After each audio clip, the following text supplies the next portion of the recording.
The Pittsburgh psychiatric shooting, there was actually two shooters. I had green-lighted that, and my assistant manager had green-lighted it as well. We decided that the target was far enough away that they couldn't connect it to us, and that the shooter had enough grievances and had his own firearms that we should advise him that I would do the same. Two things stuck out about it. Three things, really. One, it was two guns he used. Two, it was the period of time and how close it was to my protest at a different psychiatric institution. And three, the CEO and president named Claudia Roth with connections to Zionism. So I want to assure you that of the people wounded, it was the traitors who had agreed to send their children to this place. Of the people wounded, it was traitors. It was people who go along, the bootlickers who go along with eugenicists. The people who wish to control their kids. And what was they treating? Substance abuse, Alzheimer's, schizophrenia, depression, all the things I talked about. It was a perfect target. It was at a university, think tank, mind control, like that fucking blood pressure pill that quote unquote controls racist thoughts. If you believe it's okay to control your thoughts with a pill and what kind of thoughts you have, you should be locked up, not those people that you abuse. So I condemn the media's false report about the shooting. I condemn the president and CEO, and I demand reform in the psych wards, in the healthcare system. I demand due process, or there will be more shootings of this nature to come. Again, I did not give the order. I did not give the order this time. I said all psychiatric centers and the bootlickers are green-lighted. All feminists are green-lighted.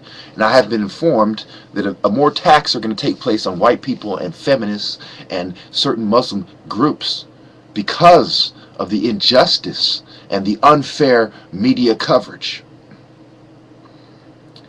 So, we talk about the revolution, okay?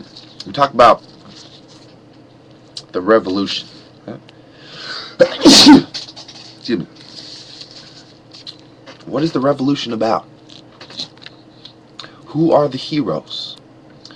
What is the price of the revolution? Innocent people will die, true. Revolutionaries will die. SWAT teams will respond fairly quickly. Why did the SWAT team respond so fast? Why were they on standby? You could say, oh, it's because it's in Pittsburgh. Okay. All right, I see where you go with that, but that's not the reason. Because in Philly, when that rapper Cassidy started, was accused of shooting with the machine gun, where was the SWAT team then?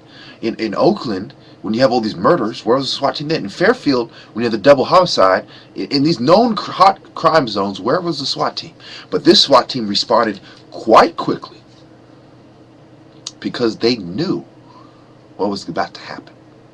I'm not going to get into that, how my agency in the law enforcement agency told me about the surveillance. They told me about, they understood every step of the way. My assistant military leader had to back off about that one, had to back down. His contacts had to back down because the government was already manipulating the scene, what was going on. Okay? So, yes, I green-lighted the hit as far as you're allowed to do this. No, I don't condemn the shooting as far as they were following my rules. And yes, I do condemn it as far as people like, the real criminals like Roth and the doctors weren't hit. Thank you.